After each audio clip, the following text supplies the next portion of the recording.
Goeiemôre liewe gemeente. Julle het dit seker ook in die kinderkrant gelees wat Cindy gister vir julle uitgestuur het. Daar's net een verjaarsdag die week, dit is Kari wat Dinsdag verjaar, so baie geluk Kari. As jy hierdie hoor, dan geluk en ons hoop jy het 'n lekker dag wat vir jou wag. En dan wil ek dit net weer op julle harte druk, dat julle asseblief moet onthou om inbetalings te maak in die diakonie se rekening in. Sover ek verstaan het vanaf die inperkings begin het en ons nie meer fisies bymekaar kom nie, het die diakonie se maandelikse inkomstes gedaal en dit is nie nou al in 'n krisisposisie nie, maar as dit so aanhou dan beteken dit dat die inkomstes raak minder as die uitgawes, die hoeveelheid wat maandeliks gegee word vir van die lidmate. So ek wil dit net weer op ons gemeente se hart druk. Dink asseblief in die diakonie en indien moontlik gee dalk 'n groter bydrae vir die diakonie in hierdie tyd as wat jy normaalweg sou. Ons het ook 'n skrywe ontvang van Gereformeerde Kerk Potchefstroom. Nou, hulle het 'n mediese hulpfonds gestig.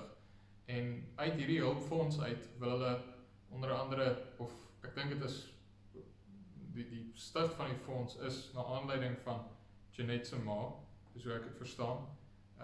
So Jeanette se ma, ons moes al 'n ruk terug gesê dat Jeanette se ma kanker het, en sy is nie op die oomblik op 'n mediese fonds nie. Sy was nie op 'n mediese fonds toe sy gediagnoseer is nie.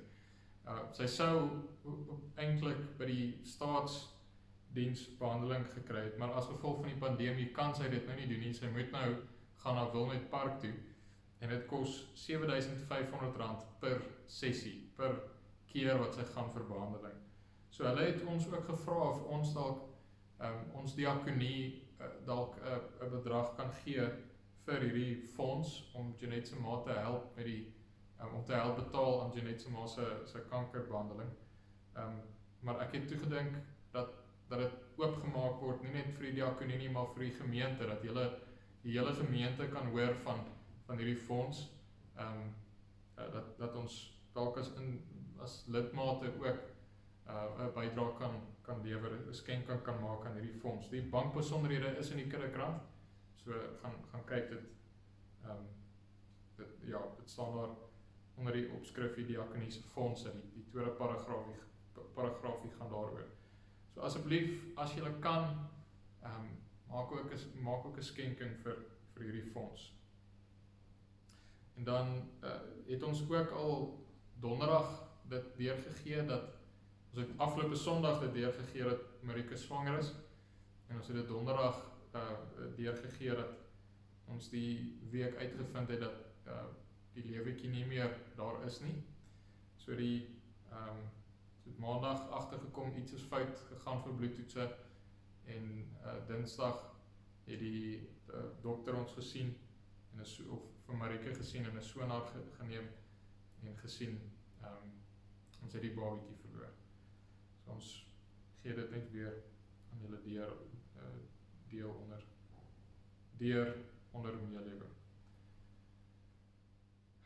Ons gaan nou Psalm 42 vers 1 vooraf saam sing, en dan is daar 'n tydjie vir stil gebed. Soos 'n hert in dorre streke, skreeuwend dors na die genot van die helder waterbeke, skreeu my siel na U, o God. Ja, my siel dors na die Heer, na die lewensbron, wanneer sal na zwerftog geen benauwing God weer sien in klaar aanskouwing.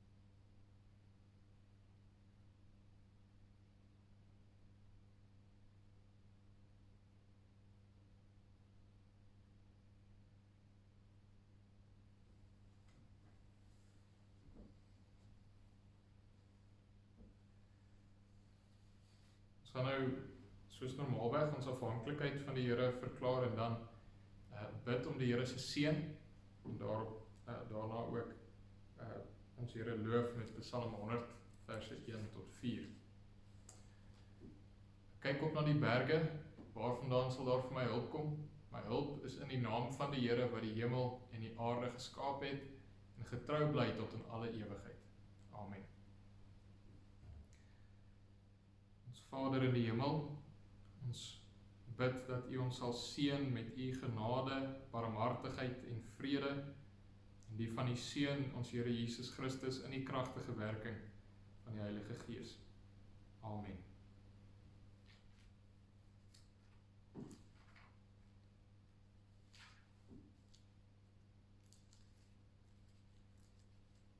Psalm 100, al 4 die verse. Juich al wat leef juich voor die Heer, dien God met blydskap gee om eer. Kom nader voor sy aangesig, en prys hom met 'n lofgedig. Die Heer is God, erken dat hy 'n eie volk vir hom berei, 'n volk om hom te dien en vrees, en skape van sy wy te wees. Gaan deur sy poorte in met lofsang in sy tempelhof. Kom in sy huis, hoop ons volk saam, verhef sy lof en prys sy naam, want goedertieren is die Heer, sy goedheid eindig nimmer meer, sy trou en waarheid hou hul krag, tot in die laaste nageslag.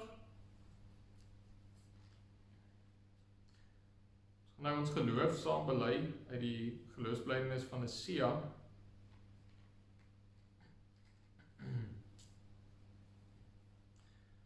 Ons glo in een God, die almagtige Vader, die skepper van die hemel en die aarde, van alle sigbare en onsigbare dinge, en in een Here Jesus Christus, die eniggebore Seun van God, voor al die eeue uit die Vader gebore. Hy is God uit God, lig uit lig, ware God uit ware God, gebore nie gemaak nie, een in wese met die Vader, deur wie alles tot stand gekom het. Hy het terwille van ons mense en ons saligheid uit die hemel neergedaal, en het deur die Heilige Gees uit die Maagd Maria vlees geword, hy het mens geword. Onder Pontius Pilatus is hy vir ons gekruisig, hy het gelei en is begrawe, op die derde dag het hy volgens die skrifte opgestaan, en hy het na die hemel opgevaar. Hy sit aan die regterhand van die Vader, en hy sal met heerlikheid terugkom om die lewendes en die dooies te oordeel. Aan sy koningskap sal daar geen einde wees nie. Ons glo in die Heilige Gees wat Here is en lewend maak. Hy gaan van die Vader en die Seun uit, en hy word saam met die Vader en die Seun aanbid en verheerlik. Hy het hierdie profete gespreek. Ons glo aan een heilige, algemene en apostoliese kerk. Ons bely een doop tot vergifnis van die sondes. Ons verwag die opstanding van die dooies en die lewe van die toekomstige bedeling. Amen. Ons gaan nou as deel van ons vooruitmoediging voor die Here, gaan ons 'n psalm sing. So nou baie keer sal ons in hierdie fase na die wet luister, maar hierdie keer gaan ons iets sing. Ons gaan Psalm 130 saam sing, verse 1 en 2.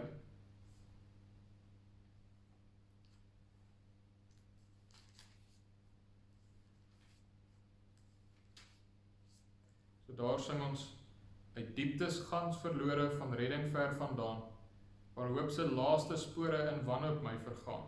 Uit diep van donker nagte roep ek, o Here, hoor, en laat my jammerklagte tog opklim in U oor. So in besef van verlorenheid, jy is totaal en al verlore, en is al weg wat jy het, is om tot die Here te roep, om te roep tot vir genade van die Here. En dan vers 2, as U, o Heer, die sonde na reg wou gadeslaan, wie sou een enkele stonde voor U, o Heer, bestaan?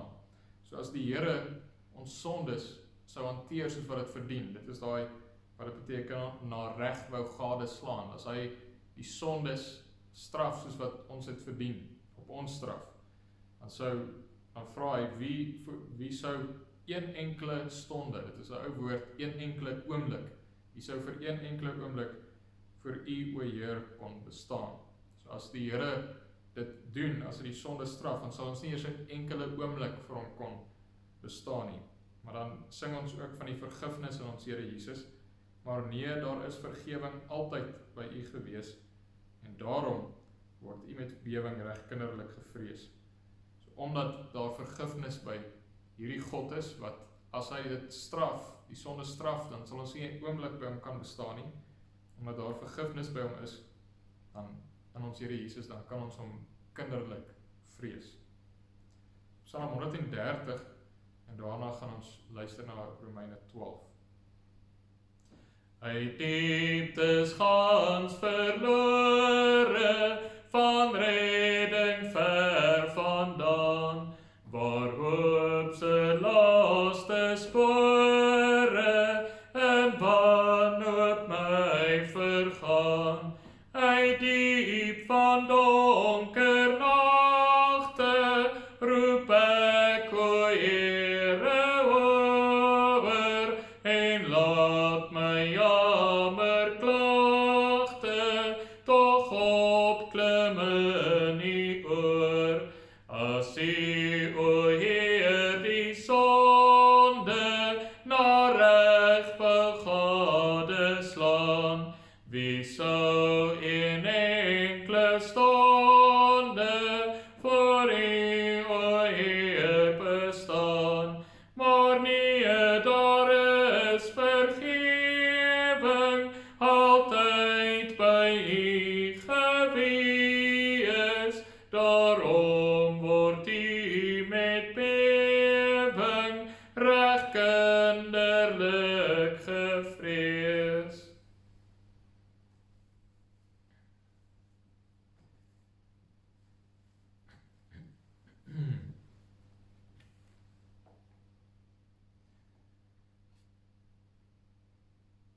Ons luister nou na Romeine 12.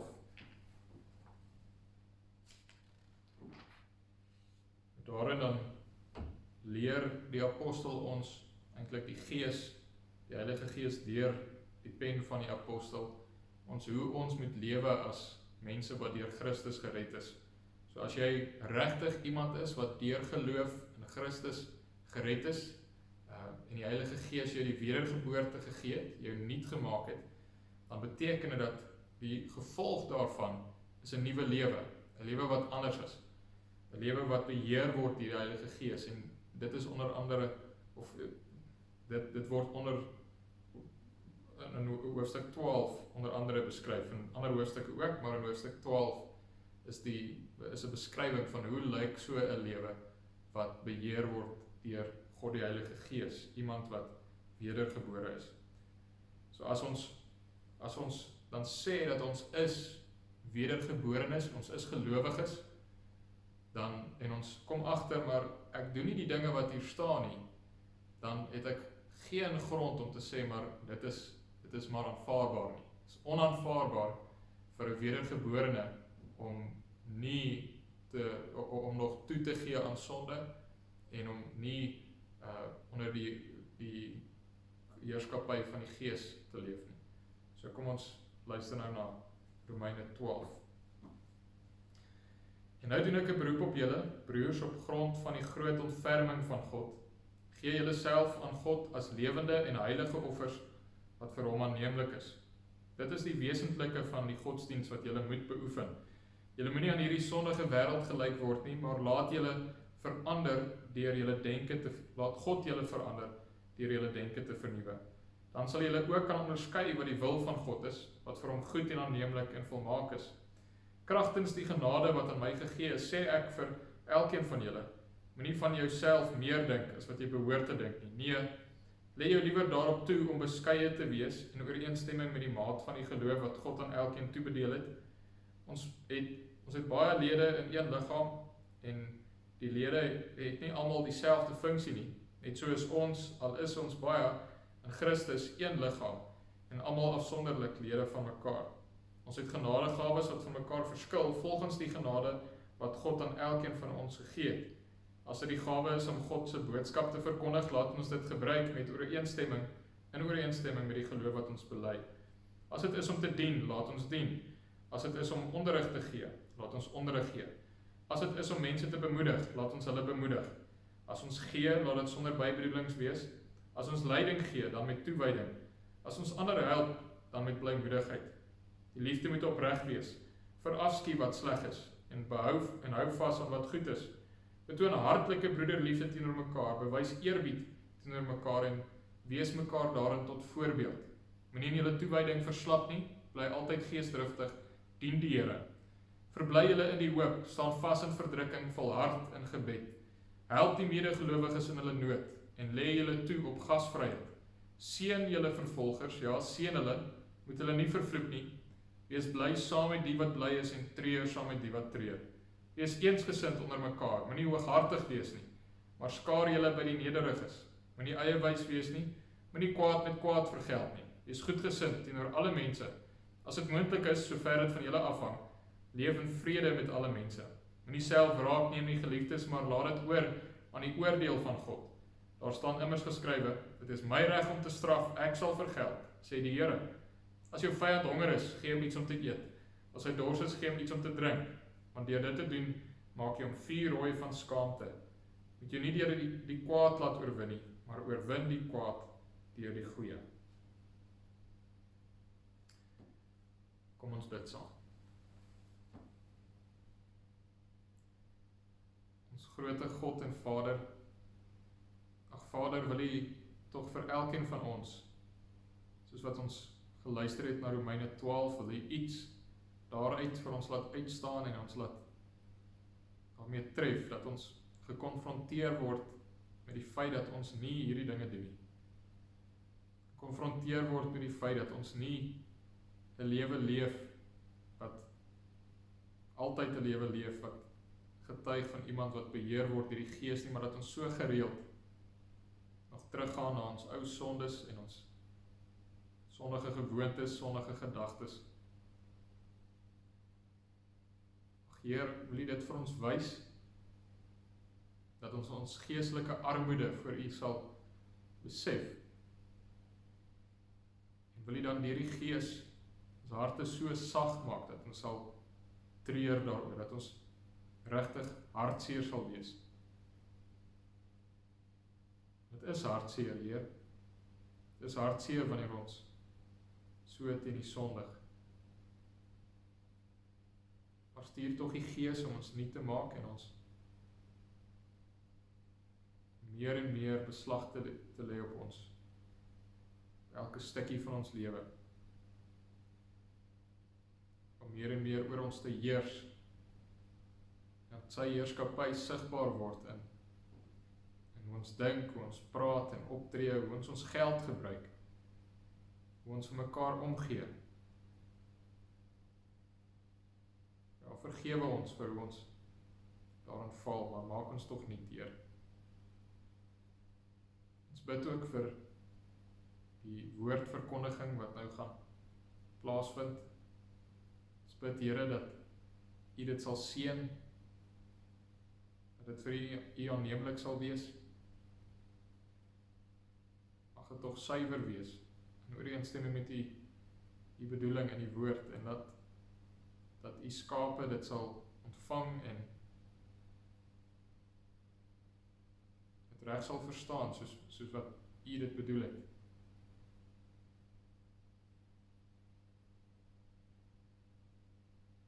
U het tog genade oor ons, o Here. U het tog genade oor ons gemeente, oor U gemeente. Gee ons tog die genade om weer as gemeente by mekaar te mag kom, U te aanbid.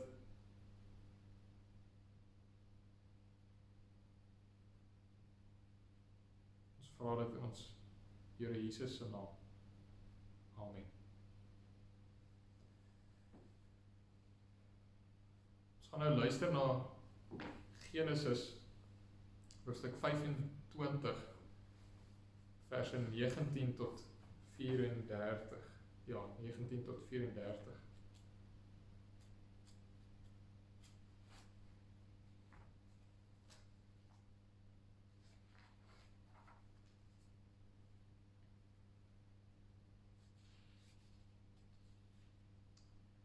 Hoor dan nou God se woord. Hier volg besonderhede oor Isak, seun van Abraham. Abraham was Isak se pa, en toe Isak 40 jaar oud was, het hy met Rebekka getroud. Sy was die dogter van Bethuel, 'n Arameer uit Paddan Aram, en 'n suster van Laban die Arameer. Isak het tot die Here gebid oor sy vrou, want sy was kinderloos. Die Here het sy gebed verhoor, en sy vrou Rebekka het swanger geword. Die kinders het in haar teen mekaar gestamp, en toe sê sy, waarom gebeur so iets met my? Sy het toe die Here gaan raadpleeg, en hy het vir haar gesê, daar is 2 nasies in jou, 2 volke uit jou, sal vir mekaar geskei word. Een sal sterker wees as die ander, die oudste sal die jongste dien. Toe Rebekka haar kinders in die wêreld bring, was het tweeling seentjies. Die eerste is gebore rooi, vol hare soos 'n veljas, en hy is Esau genoem. Sy broer is na hom gebore, en die se hand het aan Esau se hakskeen vasgehou. Hy is Jakob genoem. Isak was 60 jaar oud toe hulle gebore is. Die seuns het groot geword. Esau was 'n ervare jagter en 'n man van die veld. Jakob was 'n rustige mens, hy het tuis gebly. Isak het vir Esau voorgetrek, want Isak het van wildsvleis gehou. Rebekka weer het vir Jakob voorgetrek. Op 'n dag terwyl Jakob lensiesop aan die kook was, kom Esau doodmoeg uit die veld daaraan en sê vir Jakob, laat my gou van die rooi goed wegsluk, van daardie rooi goed, ek is doodmoeg. Daarom is hy Edom genoem. Toe sê Jakob vir hom, verkoop eers jou reg as eersgeborene aan my. Esau het geantwoord, ek gaan tog sterf, wat baat dit my om die eersgeborene te wees? Jakob sê toe vir hom, beloof my nou met 'n eed, dat jy jou reg as eersgeborene aan my oormaak. Esau het dit gedoen, en so sy reg as eersgeborene aan Jakob verkoop. Daarna het hy vir Esau brood en lensiesop gegee, en hy het geëet. Toe hy klaar was, het hy uitgestap. Dus dit is hoe min Esau gedink het van sy reg as eersgeborene. Dus luister tot hier.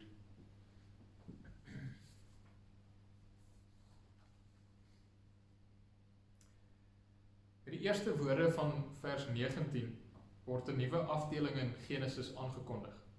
Ek het vroeër die week het ek ook, ek dink dit was gister, het ek 'n boodskapie uitgestuur waarin ek 'n bietjie verduidelik wat is die indeling in Genesis. So ons kan die boek Genesis in 2 hoofdele inverdeel, en van Genesis 1 tot 11 tot net voor die roeping van Abraham, en dan van Abraham af verder tot aan die einde van die boek. Die eerste helfte is die oergeskiedenis, die geskiedenis voor die aardsvaders, en die tweede helfte is die geskiedenis wat gaan oor die aardsvaders. Maar daar is eintlik 'n fyner indeling wat in die boek self ingeskryf is, en dit is die Toledot indeling. 'n Toledot is 'n Hebreëse woord wat op verskillende maniere vertaal is in ons vertalings. Baie keer, dit is die geskiedenis van, of dit is die geslagsregister van. In hierdie geval lees ons daar in vers 1. Hier volg die besonderhede oor. So daai, hier volg die besonderhede oor, is in Hebreëus Toledot. Nou, so wat die skrywer gedoen het, is hy het elke keer wanneer hy 'n nuwe stuk geskiedenis wil vertel, het hy dit begin met, hierdie is die Toledot van hierdie persoon. So hy het elke keer die nuwe afdeling 'n naam gegee, die Toledot van hierdie persoon. Of eintlik die heel eerste een is die Toledot van die hemel en die aarde. En dan volg die geskiedenis, maar nie van die geskiedenis van die een na wie die afdeling vernoem is nie. Het is interessant hoe dit elke keer gaan oor die een wat uit daai eenheid voortgekom het. So byvoorbeeld die Toledot van die hemel en die aarde gaan nie oor die hemel en die aarde in die eerste plek nie, maar oor die een wat uit die aarde uit gevorm is, oor Adam en sy gesin. En dan, in hierdie geval, is dit dan die toledot van Isak. En dan gaan dit nie eintlik oor Isak nie, dit gaan eintlik oor die wat uit Isak uit voortgekom het, oor Jakob en Esau, veral oor Jakob.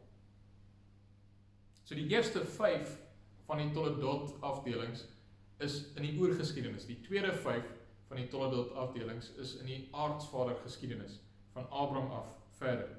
En hierdie is dan nou die 8ste toledot.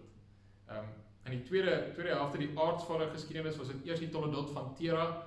Dit het gegaan oor Abraham, ons het 'n hele paar preke daaruit gehad. En daarna, na die toledot van Tera, is dit die toledot van Ishmael, Abraham se oudste seun. En dit is eintlik net 'n kort geslagsregister. Ons moet onthou dat Ishmael was ook ingesluit in die verbond. Hy het ook die verbondsteken ontvang. Hy is ook besny, maar hy het later uitgeval uit die verbond uit. En daarom is dit dat die skrywer 'n kort tydjie aan Ishmael spandeer, maar vinnig weer terugkeer na die lyn van die verbond, die lyn van die saad van die vrou uit wie die verlosser eendag, ons Here Jesus, moet eendag uit hierdie lyn uit voortkom. So hy gee aandag aan Ishmael, en dan kom hy vinnig weer terug na die lyn van die verbond, die lyn van die saad van die vrou. En dit is dan Isak. Isak is die seun van die belofte. So dan, maar wat opvallend is dat alreeds by die naam van hierdie afdeling word Isak baie direk gekoppel aan Abraham. Ons lees nie net toledot van Isak nie, ons lees die toledot van Isak, Abraham se seun. En die eerste woorde dan van hierdie afdeling is Abraham was Isak se pa. So wat die skrywer wil doen as hy hierdie afdeling so begin met hierdie sterk verbintenis tussen Isak en sy pa, deur te sê dat Isak is Abraham se seun en Abraham is Isak se pa, is dat jy moet dan dadelik terugdink aan wat het gebeur in die afdeling wat gegaan het oor Abraham, die toledot van Tera, wat gegaan het oor Tera se seun Abraham. En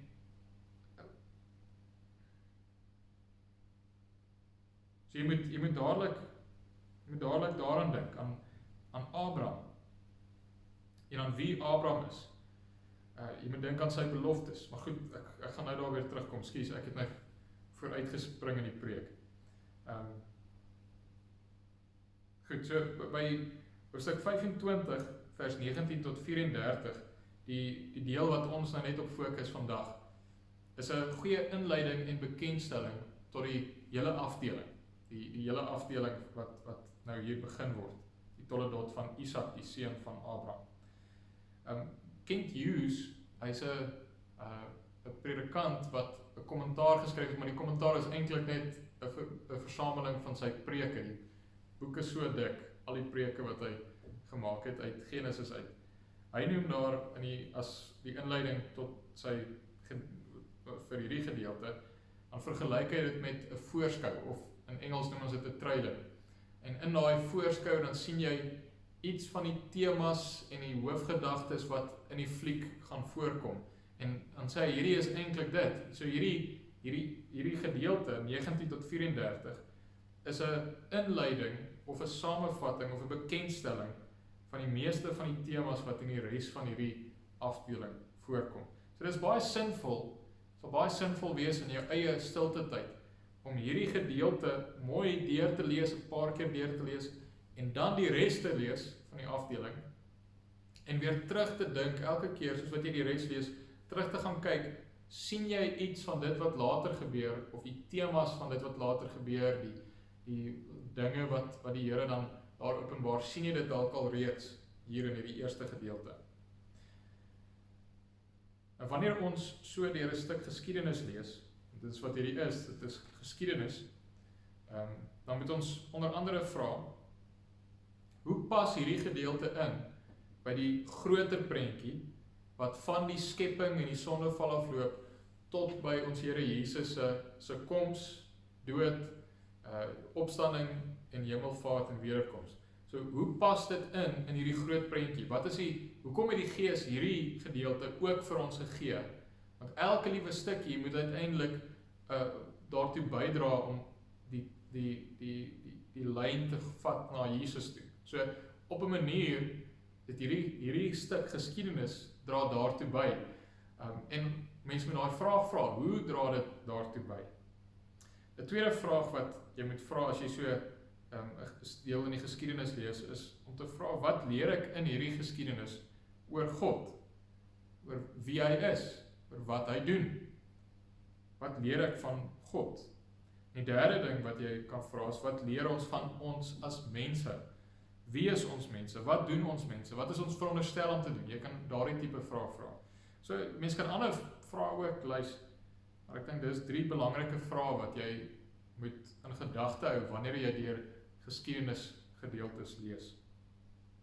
Nou, soos wat ek in hierdie preek, hierdie gedeelte werk, gaan ek probeer om van hierdie vrae ook te antwoord. Ek gaan dit nie so vraag vir vraag hanteer nie, maar ek hoop dat ek van hulle wel aanspreek, soos wat ons hierdie gedeelte werk. Ook eerder die gedeelte gaan aanpak, is om die verskillende tonele wat die verteller vir ons skets, om dit een vir een te hanteer.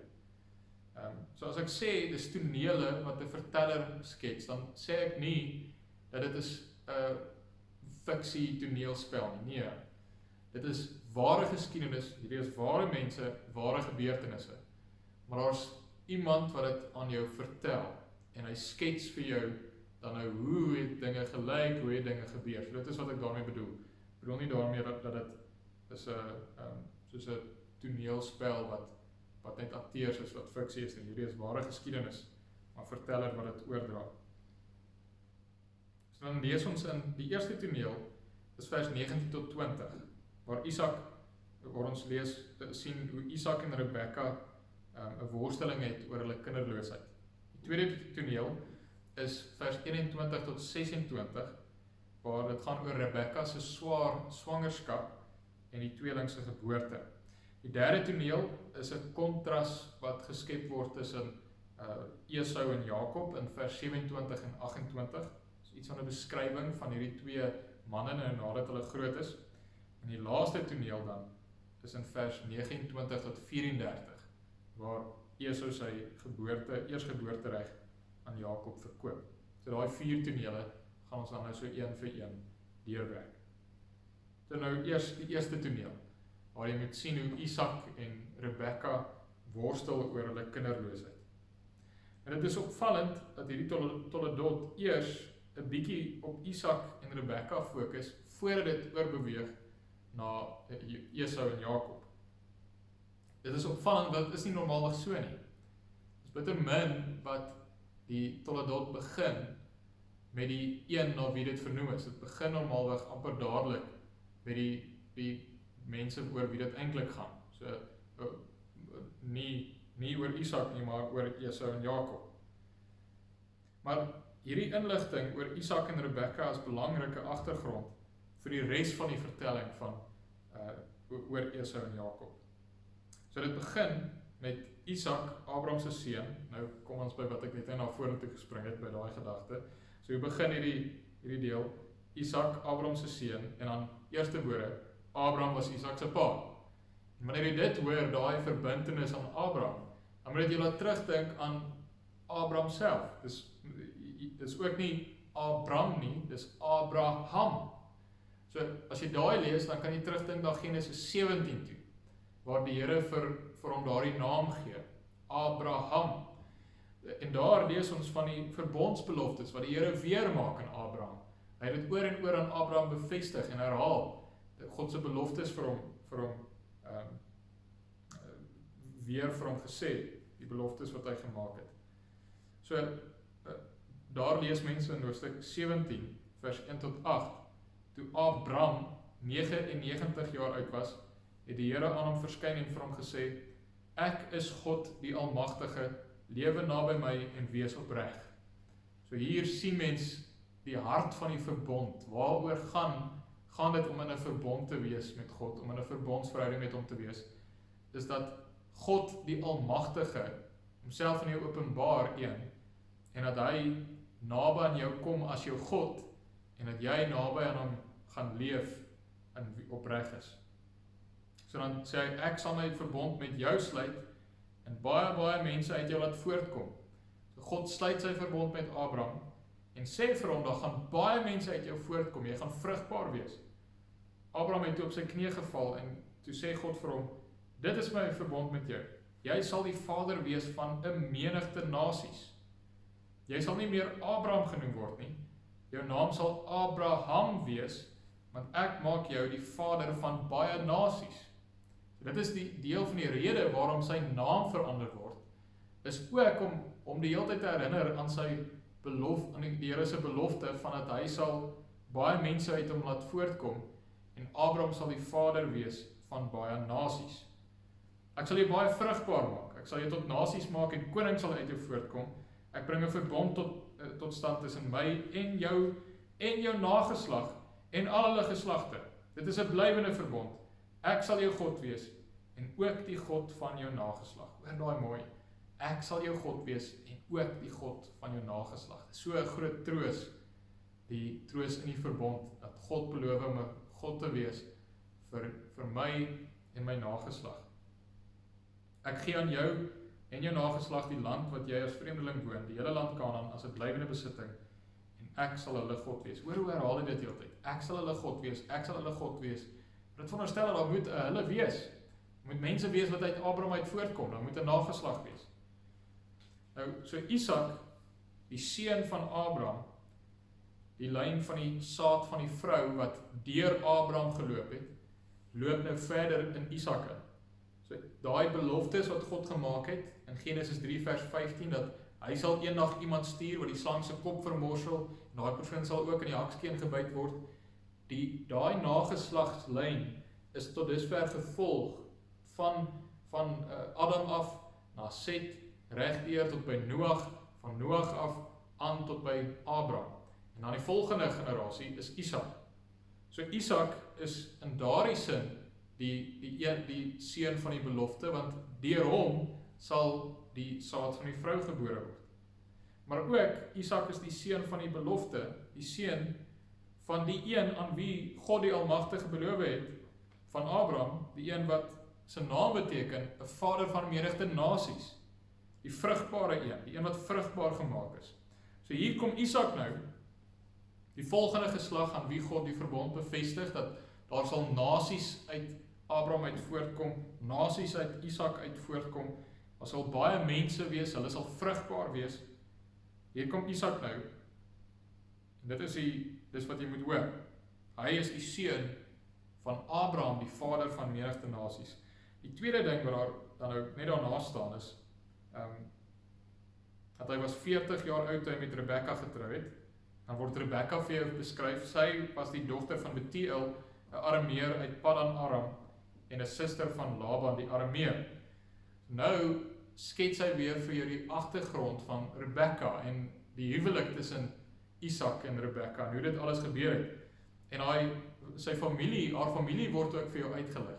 En dan moet jy dink weer aan onder andere Hoofstuk 24 vers 60, waar jy lees hoe haar familie, hierdie familie wat hier beskryf word, hoe hulle haar uiteindelik gegroet het, weggestuur het. En hulle het haar gegroet met 'n seën. Hulle het vir haar gesê, ons suster, mag jou nageslag 10.000 word, mag hulle die stede van hulle vyande verower. So, daar is nie net aan Isak se kant die verwagting dat daar gaan vrugbaarheid wees en baie mense uit hom uit voortkom nie. Daai verwagting is ook aan Rebekka se kant, dat daar die nageslag 10.000 word. Maar dan lees mens hierdie ding dat Isak het tot die Here gebid oor sy vrou, want sy was kinderloos. So as jy weet, die opbou van Genesis tot dusver lees en jy hoor dat Isak en Rebekka is kinderloos, dan moet jy sê, wat? Hulle twee kinderloos. Die Isak en Rebekka uit wie daar volke, konings en 10.000 mense moet voortkom, hulle is kinderloos. Hulle was toe al die tyd nie vrugbaar nie. Hulle was toe al die tyd, net soos Abraham en Sarah, nie self daartoe in staat om kinders te kry. Ek weet nie wat is fout aan, dalk was die fout aan albei kante, of dalk was net fout by een, maar hoe dit ook al mag sê, hulle is nie daartoe in staat om kinders te kry nie. Hulle het getroud toe hulle 40 jaar, of toe Isak 40 jaar oud was, en hierdie situasie het vir lank aangegaan. Jy sien, as al die beloftes wat God gemaak het, van hulle as mense afgehang het, dan het dit net daar geëindig. Want hulle as mense het nie die vermoë om kinders voor te bring nie. So al God se beloftes, as dit afhang van hulle, dan stop dit daar. Stop dit by hulle. En hierdie is iets van 'n tema deur die Bybel, dat wanneer God sy beloftes nakom, dan kom hy dit nie na deur mense se kragte nie. Dit wat hy dan uiteindelik doen, kan nie aan mense toegeskryf word nie. En hier is dit so duidelik.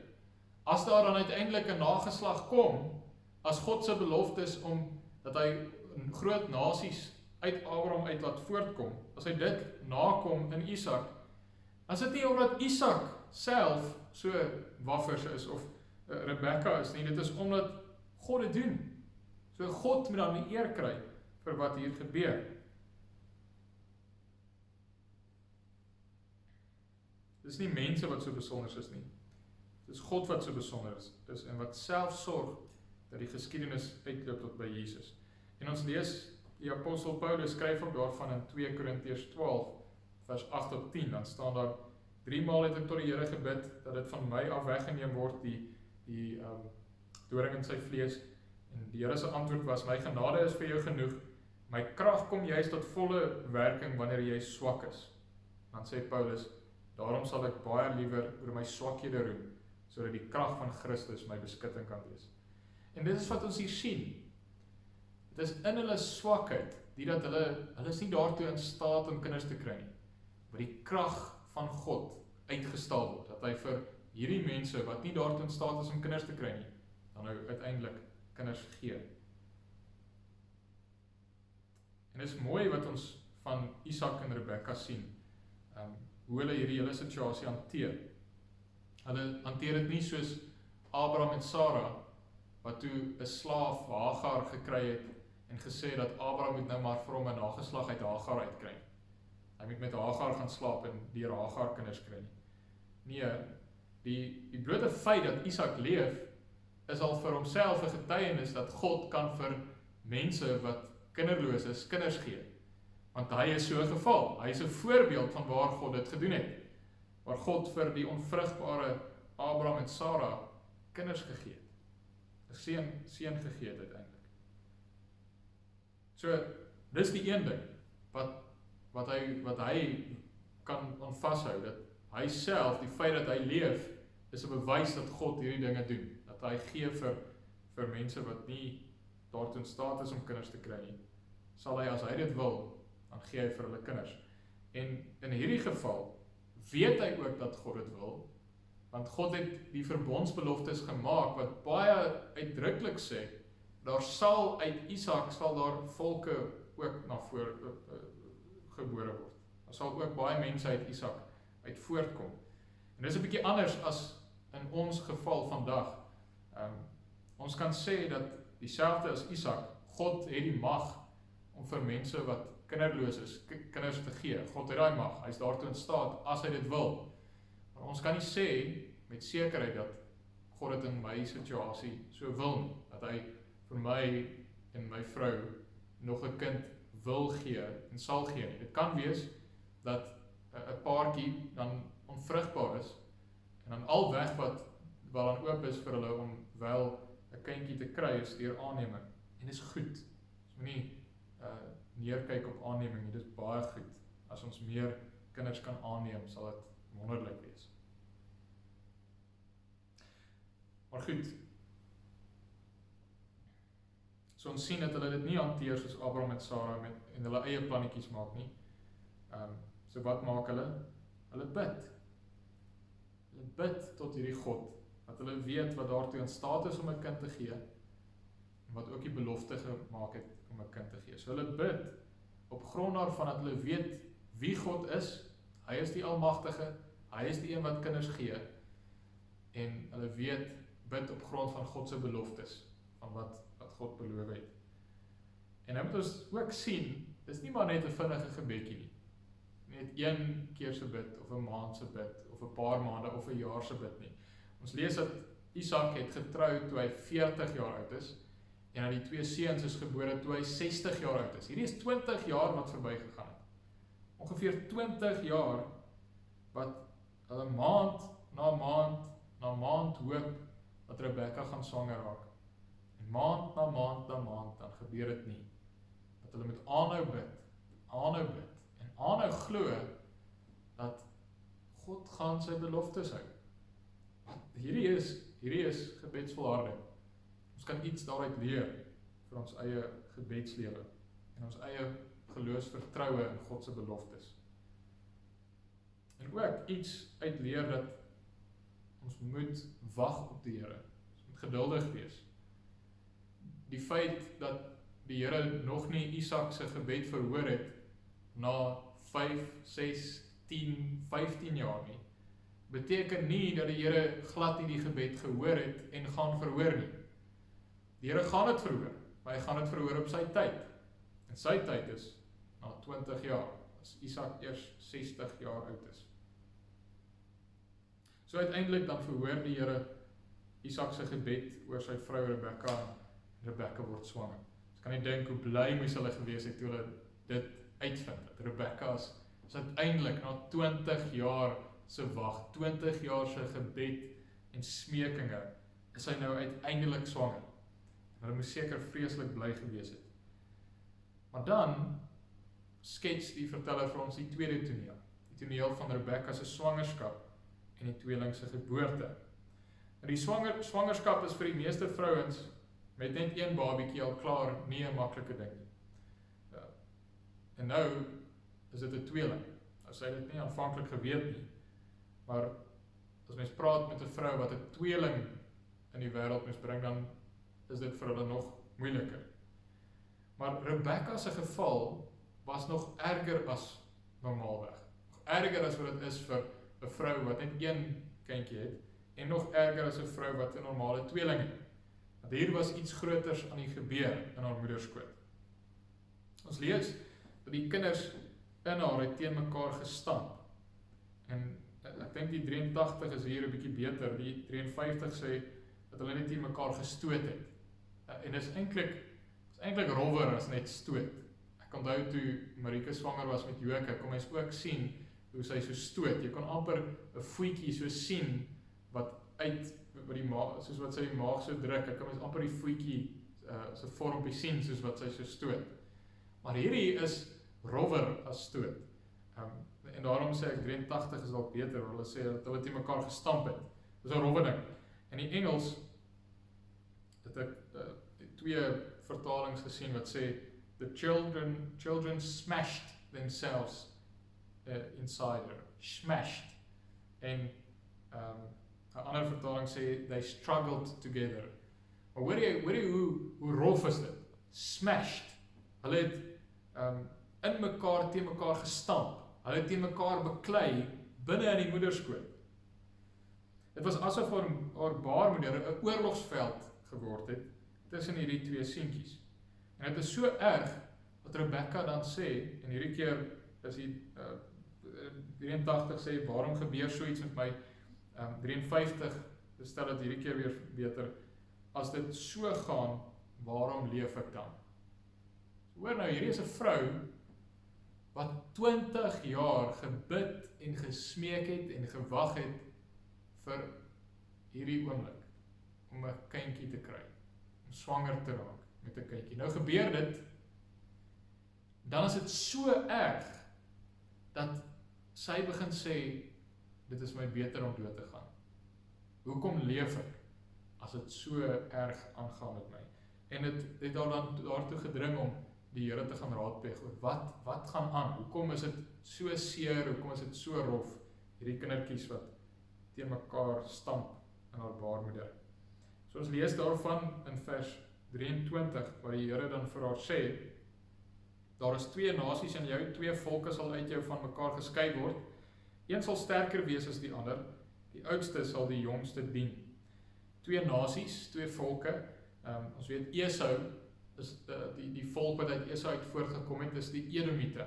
en die volk wat uit Jakob uit voortgekom het, is die Israeliete. So hier's 2 nasies, 2 volke in haar moederskoot. En hulle sal van mekaar geskei word, daar gaan konflik wees. Hulle gaan nie eensgesind wees nie, hulle gaan veg. Jy sien al iets daarvan in Jakob en Esau se eie lewe, en hoe daar konflik is teen hulle, hoe Esau op 'n stadium gedink het, as my pa net eers dood is, dan gaan ek vir Jakob doodmaak, dan gaan ek hom vermoor. En hoe Jakob ook sy broer se eersgeboortereg oorkoop en op 'n bedrieglike manier sy seun bekry, sy pa se seun kry. So, jy sien dit al in Jakob en Esau se eie lewe, hoe daar hierdie konflik voortgaan, nie net in die moederskoot nie, maar hoe dit aangaan deur die res van die lewe, maar dan in die volke wat uit hulle uit voortkom, sien mense dit veral dan in die woestyn, as die Israeliete uit die Egipte land uittrek, en hulle is op pad beloofde land toe, dan sal op 'n punt wat hulle die Edomiete vra, kan ons tog deur julle gebied trek, ons sal net op die hoofpad trek, ons sal niks van julle afvat nie, ons sal alles wat ons nodig het, sal ons by julle oorkoop, dat ons tog net deur julle grondgebied trek. En dan die Edomiete gesê, as julle dit doen, dan gaan ons uittrek en die swaard en teen julle oorlog maak. So jy sien daai vyandigheid al klaar in die volke wat uit die 2 uit voortkom. In Dawid se tyd het hy die Edomiete verslaan, en hulle was toe die Israeliete se onderdane, hulle moes dwangarbeid doen. Maar later het die Edomiete weer losgekom, en hulle het toe die Babyloniërs kom en Jerusalem wil verwoes, toe die Edomiete gekom en gesê, ja, verwoes die stad tot op sy fondasie toe, hoe hulle self verlekker het in die Israeliete se verwoesting. So mens sien daai konflik, reg deur die geskiedenis tussen die Edomiete en die Israeliete. Maar die volgende ding wat die Here sê, is dat die een sal sterker wees as die ander, en dan moet mense nou, so in ander woorde, die een gaan wen, een gaan sterker wees, watter een is dit? Dan word daar gesê, die oudste sal die jongste dien. Nou hierdie is nie normaal nie. Dit is nie normaal in daai tyd, dat die jongste bo oor die oudste staan. Dit is altyd ander kant om. Die oudste is veronderstel om bo oor die jongste te wees. Veral in daardie ou nabye Oosterse kultuur. Mens sien dit in hoe belangrik die eersgeboortereg is. Dit is 'n verskriklike belangrike ding. Die eersgeboortereg het behels ook dat die eerste seun het dubbele erfporsie gekry. En reeds daarin moet daar gesien word dat hy staan bo oor die res. Hy is die een wat die res met hom dien. So menslike wysheid sê dat die oudste die een moet wees wat gedien moet word deur die jongste, nie die jongste die oudste moet dien. En hier besluit God dat hy gaan nie omsteer aan menslike wysheid nie, en hy doen dit eintlik heel gereeld in sy verlossingswerk en sy verlossingspad wat hy loop. Dat hy nie doen soos wat mense dink nie, maar soos wat hy dink. En daarin wys hy dat hy is soewerein. Hy is die een wat besluit hoe hy dinge doen. Het is nie ons mense wat hom voorskryf nie. Hy red ons nie uit op grond van ons planne en ons wysheid nie. Hy maak die planne en is op grond van sy wysheid. Mens sien uit hierdie geskiedenis hoe hy telke male hierdie ordereling, hierdie wysheidsding onder die mense op sy kop draai. Mens sien dit al by Kain en Abel. Hoe Kain sy offer nie aangeneem is nie, maar Abel sin wel. En later dan ook die jonger Set. Mens sien dit weer by Ishmael en Isak. Ishmael is die ouer seun en Isak is die een wat die Here dan aanneem. Josef en Juda is ook die jonger boeties en die ouer boeties tussen die 12 van Jakob se seun nou word ook oorgestaan. En dan sien mens dit in 'n sekere sin ook by Dawid, waar al die ouer broers eers verbygaan en dan word gesê nee, hy nie, terwyl dit kom by die jongste, by Dawid. Nou hierdie manier van werk waar God sy verlossingswerke soewerein doen, nie op die manier hoe menslike wysheid dit voorskryf nie, sien mense in 'n sekere sin by Jesus self en hoe hy ons red deur ons Here Jesus. Nou dit gaan nie daaroor dat hy het ouer boeties en dat God ons dan nou red deur die jongste boetie nie. Nee, maar dink aan hoe die menslike wysheid sou reageer op op hierdie plan om te red. Dat God mens word, nie as 'n volwasse sterk man nie, maar dat God mens word in die vorm van 'n kwesbare babietjie, wat die vyand dadelik kan doodmaak en ook probeer doodmaak. Menslike wysheid sal sê, maar dis nie wys nie, iets anders nie. Dat Jesus dan vissermanne, 'n tollenaar en ander kies om apostels te wees, en hy gaan om van hom te getuig en sy volgelinge later te leer van wie hy is, van die Ou Testament, en dan gaan hy die profees in teologie van daai tyd, die skrifgeleerdes, slaan hy oor. So, menslike wysheid sou gesê het, nee, as jy iemand moet kry wat die volgende mense gaan leer, gaan kry die profees, gaan kry hulle om te leer. Moenie die vissermanne vat nie. Dan ook, dat hierdie Jesus het die mag om 'n engele leermag op te roep, en dan later dit toe, dat 'n klompie mense om gevange neem. Menslike wysheid sal dit nie verstaan nie, dit gaan teen die mense wysheid in, dat hierdie een dit so sal doen, dat dit die plan is. Dat hy wat eerwaardig is, gespot word en deur die gesig geslaan word. Dat hy wat die eintlike regter is van die mensdom, deur mense in 'n regsaak aangekla word en veroordeel word. Dat hy wat die definisie is van 'n onskuldige een, dan onskuldig en regverdig en hanteer word as 'n skuldige en 'n oortreder. Dat Jesus, wat kom om mense te red, aan 'n kruis opgehang word en die mense spottende roep, kan hy homself nie red nie.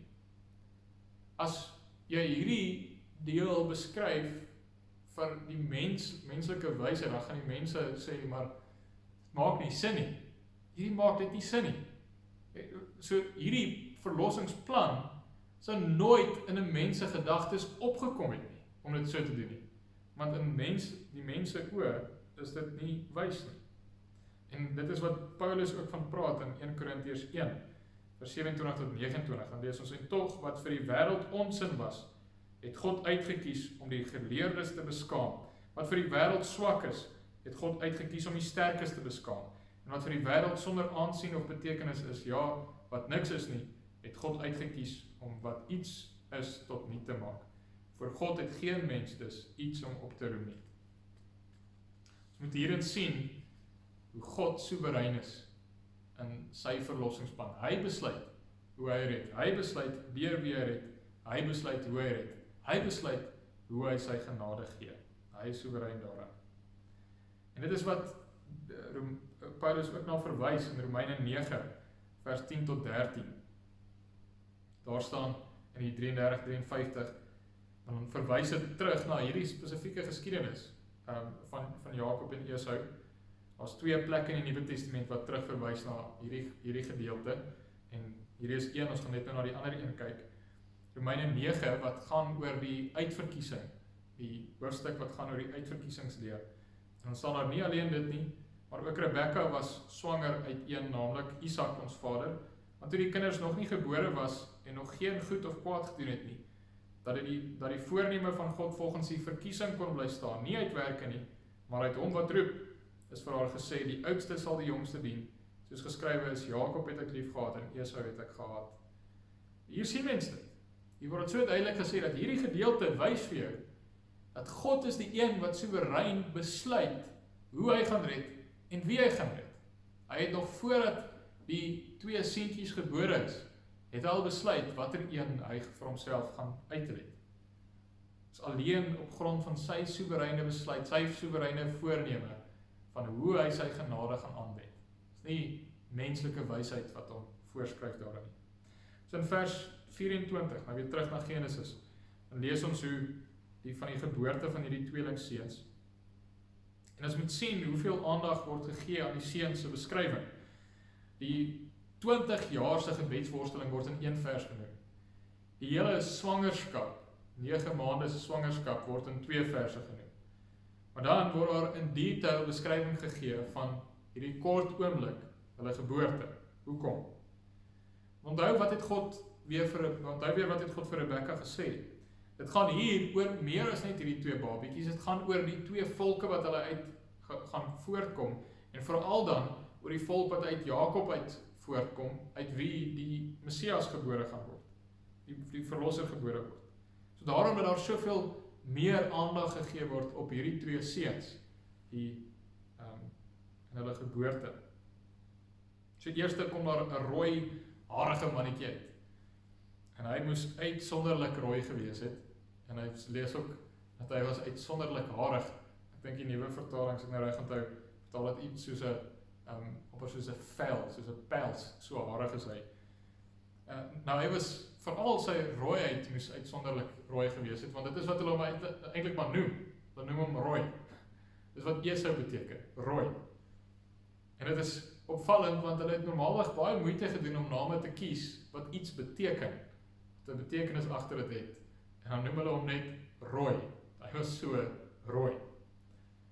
Nou, baie van die kommentare dink dat hier is alreeds in die beskrywing van hom, van geboorte af en verder, wat daar 'n negatiewe lig op Esau geplaas. En die een kommentaar noem ook dat die vroeë Christelike kerk het hierdie negatiewe assosiasie met rooi gelaat of rooi hare opgetel, en toe hulle dan, as hulle dan vir Judas Iskariot teken, dan het hulle hom geteken met rooi hare. Dit beteken nie dat rooi hare iets boos of iets lelik is nie. Sy het ook 'n paar manne in ons gemeente met rooi hare. Gaan nie daaroor nie, maar is maar net agtergrond op hierdie beskrywing, dat die mense dink dat hulle, die skrywer wil al klaar vir Esau in 'n negatiewe lig probeer beskryf. Maar dan soos wat die vroedvroue hierdie eersgeborene in hulle vang en hom optel, dan kom hulle agter maar iets hou hom vas. Hulle kan hom nie opgetel kry nie. Wat is dit? Dis sy boetie. Sy boetie is besig om te klou aan sy enkel. Hierdie boetie met wie hy beklei het in die moederskoot, laat hom nog nie gaan nie. Hy klou nog vas. Hy klou nog vas aan die enkel. Dis dan nou sy tweeling boetie. En die tweeling boetie dis die klein boet wat eendag die oorhand gaan kry oor die ouer boet. Die ouer boetie gaan daai boetie dien, die ene wat nou in sy hakskeen vashou. So op die oomblik is hy kort op sy hakke, maar eendag gaan hy hom verbyvat, gaan hy die oorhand kry. En hierdie seentjie word Jakob genoem. Dit is 'n woord wat baie klink soos hak in die Hebreëse taal, wat baie naby is aan die Hebreëse woord vir hak, want hy gryp mos na die hak, maar dit het waarskynlik ook iets beteken soos die Here beskerm of beskerm. Maar later het dit as gevolg van Jakob se sondes 'n negatiewe konnotasie gekry van 'n haksteengryper, een wat 'n manipuleerder is en om So die worsteling wat in die moederskoot plaasgevind het, gaan nou aan. Selfs by geboorte is die worsteling nog steeds besig. Hy gryp sy ouer boetie in die hakskeen en klou vas. En dan so dis die tweede toneel. Nou kom ons by die derde toneel, tussen Esau en Jakob in vers 27 en 28, waar hulle beskryf word, waar daar 'n kontras beskryf word tussen die twee boeties. Nou hier gebeur dit weer, al die grootwordjare word net verbygegaan in 'n halwe versie, en dan word daar weer stilgestaan by 'n beskrywing van hierdie twee manne, veral die kontras tussen hulle. So Esau word beskryf as 'n ervare jagter, 'n man van die veld, en ons lees later dat hy nog steeds besonders harig was, en dat hy geryk het soos die veld. Hy was 'n regte bosman. En een kommentaar sê dat Esau al van geboorte af amper meer soos 'n dier van die veld beskryf is, as wat hy beskryf word as 'n mens. In teenstelling daarmee word Jakob beskryf as 'n rustige mens, en hy het tuis gebly. So Esau is 'n jagter, Jakob is 'n rustige mens. Esau is 'n man van die veld, Jakob het tuis gebly. Daai tuisbly is eintlik hy het in tente gebly. Nou, Esau is die een wat Isak meer lief gehad het, want hy was lief vir wildsvleis, en Jakob is die een wat Rebekka meer lief gehad het. Nou kom ons dink net 'n bietjie oor hierdie twee beskrywings van Jakob, want die vertelling gaan fokus later al hoe meer op Jakob. So hy word eers beskryf as 'n rustige mens. Nou hierdie het ek het dit nooit raak gesien nie. Ek het dit eers toe ek voorberei vir hierdie preek dit raak gesien. Maar daardie woord vir rustige mens word op 'n paar ander plekke ook gebruik. Een plek is in Job 1 vers 8, waar die Here vra vir die Satan, het jy ag gegee op my knegt Job, want daar is niemand op die aarde soos hy nie, 'n man vroom en opreg.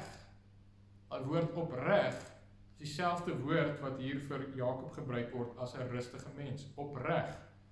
En dan Genesis 6 vers 9, so in Genesis self word dit voor hierdie ook op twee plekke gebruik. Eerst in 6 vers 9 waar dit gaan oor Noag, dan word daar gesê, dit is die geskiedenis van Noag, die tolle dot van Noag. Noag was 'n regverdige en 'n opregte man. En dan uiteindelik in hoofstuk 17 wat ons net nou ook gelees het, waar God die verbond weer met Abraham herhaal, dan sê hy, ek is God die Almagtige, wandel voor my aangesig, dan sal jy opreg wees. So, hier word al 'n beskrywing gegee van Jakob, wat hom verbind aan sy voorgangers. Dit bind hom baie direk aan Abraham. Abraham, wat voor God moet wandel en opreg moet wees. En hier word nou gesê, Jakob was opreg. En dit word gebind aan Noag. Noag, wat genade gevind het in die oë van die Here, en wat 'n regverdige man was, en opreg was. En hier word nou gesê, Jakob is 'n opregte man. So, dit, saam met die volgende gedagte dan, dat hy woon in tente. En sommige sien hier ook die verbintenis tussen Abraham, Isak en Jakob, wat tentbewoners was in die beloofde land, in kontras met Esau, wat in die veld gaan bly. Hy was nie 'n tentbewoner soos Abraham, Isak en Jakob nie. Baie sê dat hierdie al die beskrywings is besig om Jakob van die twee seuns. Onthou, hier word was nog nie uitdruklik gesê watter een is die een uit wie God die lyn van die belofte verder gaan voortsit nie. Maar in hierdie beskrywing lyk dit asof dit baie nader, of lyk dit al meer, dit is Jakob. Hy's baie direk gebind aan die voorgangers. Ons lees ook hier van die sonde van die ouers, hoe elkeen sy gunsteling gehad het, wat hulle voorgetrek het. En ons moet hier iets leer van sonde. Want hier is die ouers besig om elkeen 'n gunsteling te hê, een voor te trek, een kind voor te trek. En die sondes word oorgedra, sodat Jakob later presies dieselfde ding doen. Dat Jakob uiteindelik dan ook vir Josef voortrek, en nadat Josef weg is, vir Benjamin voortrek. Mens sien dit eintlik al die generasie voor dit. Wat het Abraham gedoen? Hy het, toe hy by vreemdelinge is, het hy ontken dat Sara sy vrou is. Isak daarna doen presies dieselfde ding. Dus ons het dit nie nou gelees en dis die geskiedenis voor hierdie, waar Isak ontken dat Rebekka sy vrou is. So wat gebeur? Sondes word oorgedra aan die kinders. Jy leer jou kind om te sondig. Maar mens kan ook sê, jy leer die mense rondom jou om te sondig. Dit is 'n besmettelike ding. As ons nou dink van hierdie coronavirus, dat dit is 'n aansteeklike siekte, dan moet mens dink dat sonde is nog meer aansteeklik. Dit is iets wat ons vir mekaar leer, dat ons mekaar mee aansteek. En dit het baie erger gevolge as ons kinders sonde aansteek, vir hulle leer om dieselfde dinge te doen as wat ons doen. Ons moet nooit tevrede wees met die sondes of gemaklik raak met my eie sondes nie. Want ek moet die hele tyd weet, hierdie sonde wat ek nou so mee gemaklik raak, ek gaan dit leer vir my kind. Ek gaan dit leer vir my seun of vir my dogter en ek laai dit op hulle skouers. So dis die derde toneel. Die laaste toneel wat hier geskets word, is waar Esau sy geboortereg aan Jakob verkoop, vers 29 tot 34. Ons lees hoe Jakob 'n kooksel maak, maar wel met voorbedagte rade, hy het 'n plan. Esau kom toe uit die veld by Jakob aan en hy sê, laat my tog sluk van die rooi goed daar, want ek is moeg van daardie rooi goed. Nou, die nuwe vertaling, of kom ek wag net eers daar, ouma Lena, dis my ouma aan my pa se kant, ouma is aan die Milan kant. En sy, ek onthou nog as 'n jong seun, as sy by ons kom kuier, en dan sy ons baie mooi geleer wat is goeie maniere, veral tafelmaniere. Sy was baie streng daaroor, dat ons met goeie tafelmaniere het. Mooi eet, het sy altyd gesê. Nou, in hierdie geval, die manier hoe Esau die kos wil eet, en uiteindelik eet, sou ouma Lena 'n oorval gegee het. Want hierdie is die teenoorgestelde van mooi eet, hierdie afsluk. Die Engels sê gulp down. Ek moet daai woord, gulp. Dis 'n ongeskikte, dis 'n rowwe manier van eet. En hy sê van die rooi goed daar, die rooi goed, daai rooi. Dis eintlik, daar staan eintlik net, gee vir my van daai rooi om van te eet. En die Hebreëus daar klink so, Adom. Gee vir my van die Adom. En dan sê die verteller, dit is hoekom die volk wat uit Esau uit voortkom, Edom genoem is. Want hy het gesê, Adom, en so is hy geboortereg verkoop vir Adom. Dit is waar die naam Edom vandaan kom. En Adom is net 'n weergawe van 'n woord wat ook sê rooi. En Jakob, 'n regte opportunis, spring op die geleentheid om sy broer se honger tot sy voordeel te gebruik.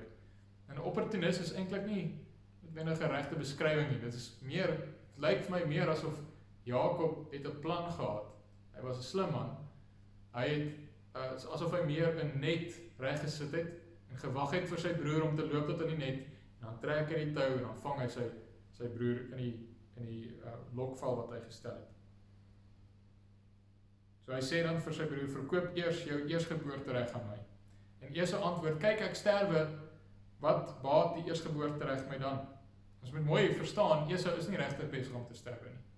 Verseker nie besig om te sterwe nie. Dit wys net vir ons hoe min waarde heg hy aan hierdie eersgeboortereg, dat hy bereid is om dit te verkoop vir 'n bord kos.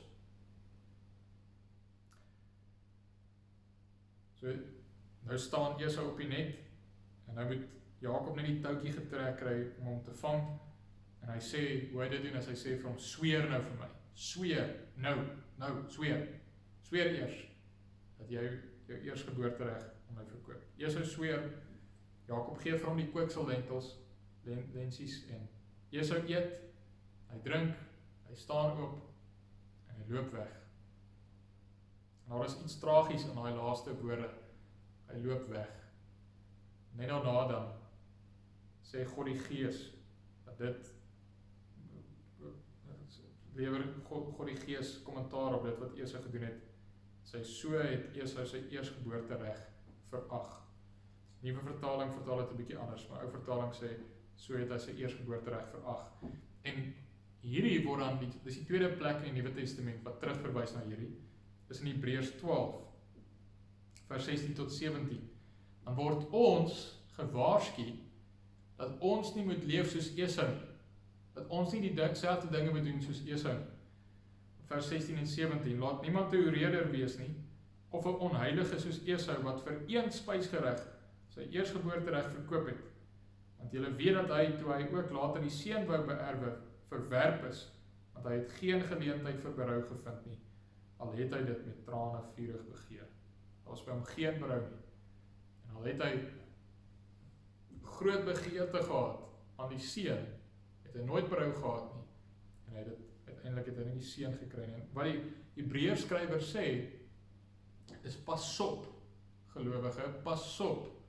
Moenie soos Esau jou die verlossing wat die Here vir jou gee verag, glad nie berou daaroor hê nie, vir Christus verag in jou lewe en die manier wat jy doen, en dan nooit berou hê daaroor nie, en eendag, dan is daar net vir jou trane, pas op.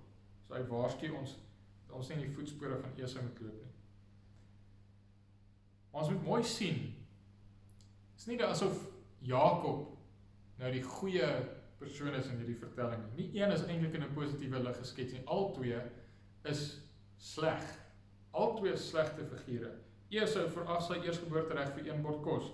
Jakob is 'n slinkse opportunis wat sy broer se moegheid en sonde uitbuit vir sy eie voordeel. So, party mense sukkel met die ander gedeelte wat ek vroeër na verwys het, Romeine 9, wat gaan oor die uitverkiesing, waar God dan sê in veral vers 13, en ek lees weer daai gedeelte vir ons. Ons gaan met hierdie is nou naby aan die einde, in die slot van die preek. Baie mense sukkel met daai deel, vers 10 tot 13, nie alleen dit nie, maar Rebekka was swanger uit een, naamlik Isak ons vader, toe die kinders nog nie gebore was, en nog geen goed of kwaad gedoen het nie, dat die voorneme van God volgens die verkiesing kon bly staan, nie uitwerke nie, maar het hom wat roep, is vir haar gesê, die oudste sal die jongste dien, soos geskryf is, Jakob het ek lief gehad, en Esau het ek gehaat. So mense sukkel veral, dink ek, met vers 13, onder andere, daar is baie ander ook, maar veral met vers 13, waar mense vra, maar hoe kan God vir Esau haat? God is dan 'n God van liefde. Hy is dan 'n God wat die sonde haat, maar nie die mens nie. En as ons mooi lees, hier staan nie, God het Esau se sonde gehaat, die feit dat hy sy eerstgeboortereg verag het, dat God het dit gehaat, en vir Esau lief gehad nie. Nee, hier staan, God het vir Esau gehaat. God het die sondaar en die sonde gehaat. Die mense sukkel vandag om dit te aanvaar. Daar is soveel klem op God as 'n liefdevolle God, en dat hy almal lief het, dat die idee dat hy iemand kan haat, onaanvaarbaar en aanstootlik is. Maar eintlik borstel hierdie mense met die verkeerde vraag. As jy mooi die Bybel lees, dan sien jy dat die mens baie slegter is as wat ons self dink. God sê in Genesis 6 vers 5 voor die sondvloed, dat die boosheid van die mens op aarde groot was, en dat alles wat hulle gedink het, in hulle hart gedink het, altyd deur net sleg was. En party kan dan sê, ja, maar dit is die mense van daai tyd, dit is die mense voor die sondvloed, hulle was besonder sleg. Ons vandag, ons is meer beskaafd, die moderne mens is beter as die mense van die verlede, ons is ook moreel beter as daai mense, ons is nie so boos nie. Ons is beter. Dus vra, is ons regtig beter? Is regtig beter? Dink net aan ons eie land. Ons is 'n land waar mense, hierdie land is 'n land waarin mense mekaar so vermoor, dat dit al so algemeen geraak het, dat dit al nie eers meer die voorblad is nie. Dit is 'n land waar seksuele immoraliteit nie net algemeen is nie, maar waar dit goed gepraat word. Daar nog in die koshuis, hoe daar was 'n spesifieke gang, hak en steek, wat het gegaan het oor seksuele immoraliteit. Dit was die hele tema van die gang En hoe ons een keer daar met koshuis gang sport, ons al verskillende sport items waar die gange teen mekaar kompeteer. En ek het 4 pyltjies gegooi vir my gang. En toe moes jy het nooit gekompeteer op jou eie gang nie. Die 2 gange het gekompeteer op 'n ander gang. So toe was ons en 'n ander gang was besig om op hak en steek te kompeteer met die 4 pyltjies. En daar was 'n paar ouens wat nou daar in die sitkamertjie gesit het en gespog het oor hoe hulle 'n meisie misbruik het. En hoe hulle dit goed gepraat het. Hoe dit iets was om oor trots te wees, hoe dit hom meer man gemaak het.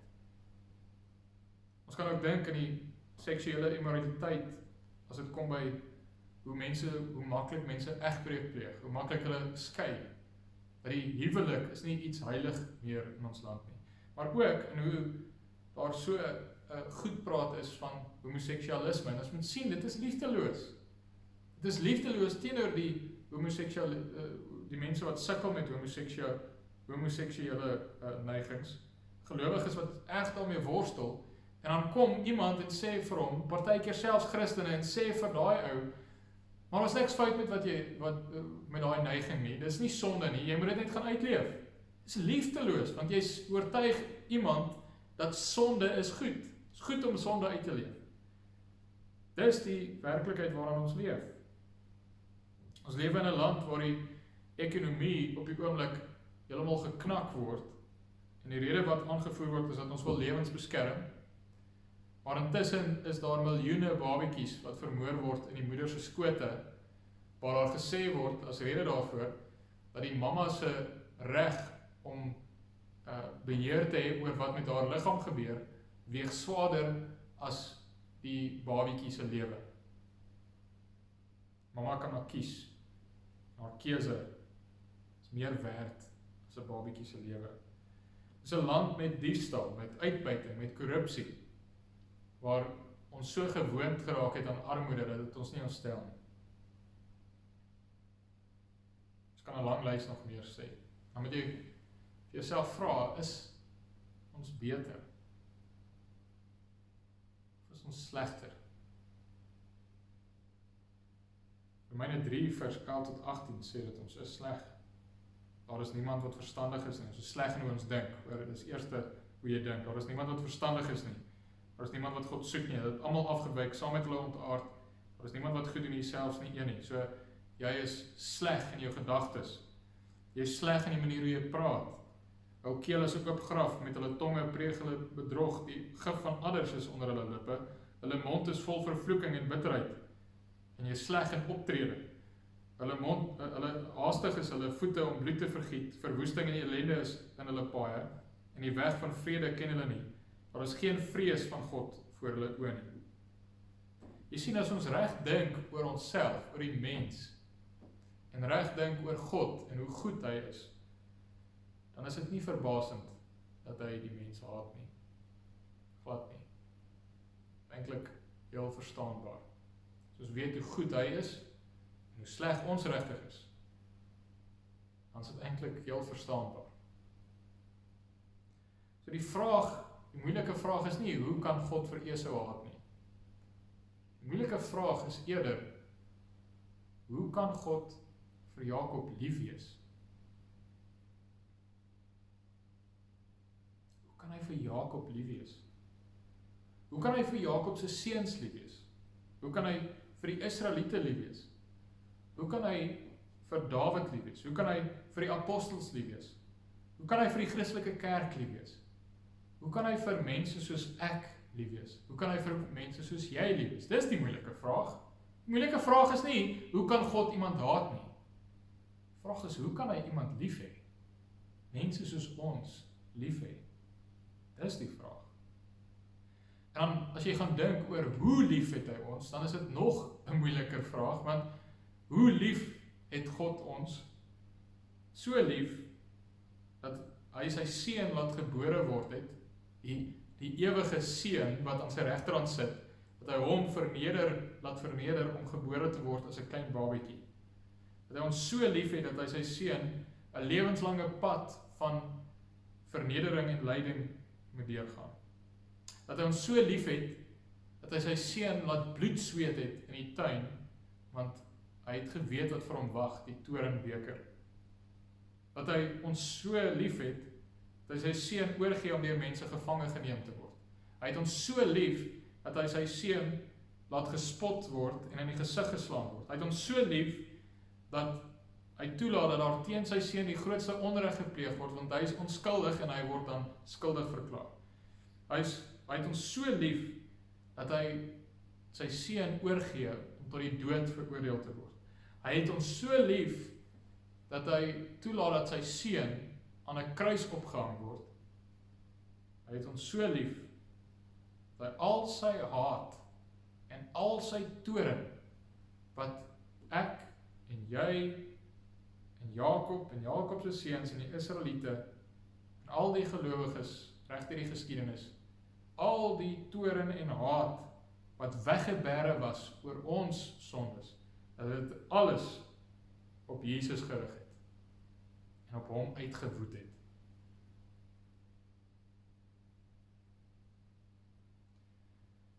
Jy sien die feit dat God iemand soos Jakob, iemand soos ek, iemand soos jy haat, is nie moeilik nie. Die feit dat hy mense soos ons lief het, dis 'n moeilike vraag. Hoe kan hy dit doen? Hy doen dit. Hy besluit om dit te doen. Hy is soewerein oor sy genade, en hoe hy sy genade uitdeel. Wanneer ons dit besef, dan moet dit ons groot ontzag gee vir hierdie God, en vir sy liefde en hoe groot hierdie God se genade is oor mense soos ons, oor mense soos Jakob. Amen.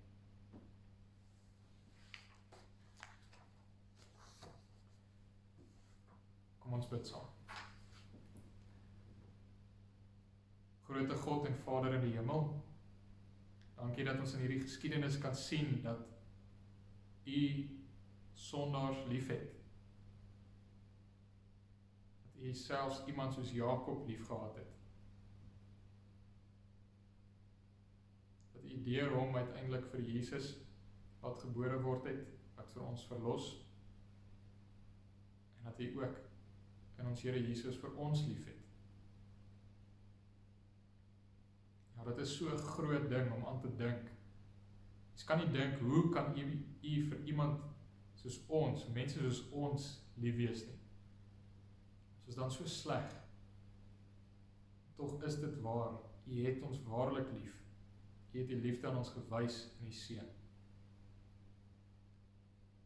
Ons Vader, ons bid vir hierdie tyd waarin ons leef. Daar is soveel onsekerhede, soveel swaar kry. Ons bid vir al die besighede wat op die punt is om te vou. Ons bid vir al die eenmansake wat nie uitkoms het nie, wat nie hulp kry nie. Ja, daar is soveel van hierdie regulasies wat net glad nie sin maak nie. Soveel skade maak aan baie mense. En ons dra al hierdie mense aan U op en ons vra U, Here, bring tog uitkoms. Wil U mense opwek dat hierdie geveg sal veg. Dat sal sorg dat kwesbare mense hulp kan kry. Dankie vir soveel organisasies wat dit doen, waar daar al oorwinning behaal is in die sin van dat die regering nie die kospakkies kan sentraliseer en kan verhoed dat ander organisasies kos kan uitdeel nie. Dankie dat U die mense opgewek het om daardie stryd te stry. En ons bid ook dat U dit sal aanhou doen.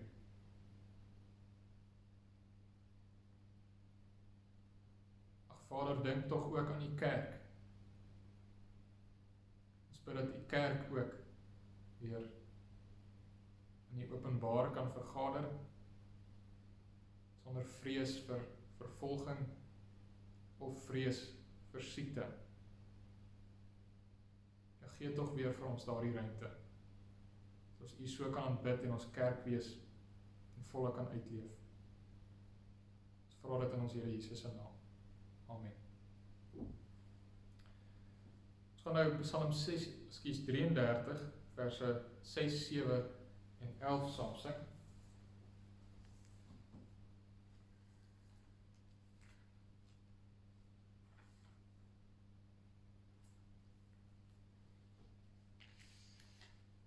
Die Heer se raad word nooit gekeer nie, dit sal bestaan in ewigheid. Teen sy besluit is geen verweer nie, bestendig deur dit vir altyd. Salig wie tevore, deur hom is verkore, as sy erf en lot.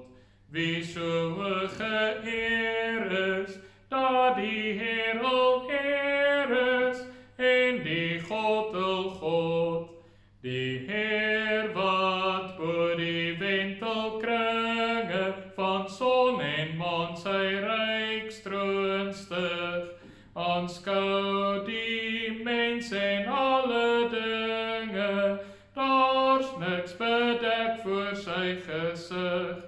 Uit sy vaste woning, waar hy heers as koning, sien hy Skepper Heer, uit oneindig hoë, blou deur glanste boë, op sy skepsel neer.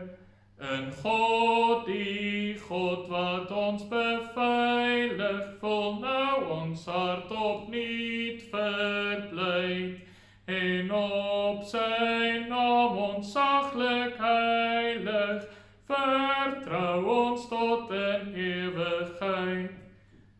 Moeder, Dier en Vader, hoor ons as ons nader, met 'n diep ontzag, slaan ons gunste gade, skenk ons U genade, as ons op U wag.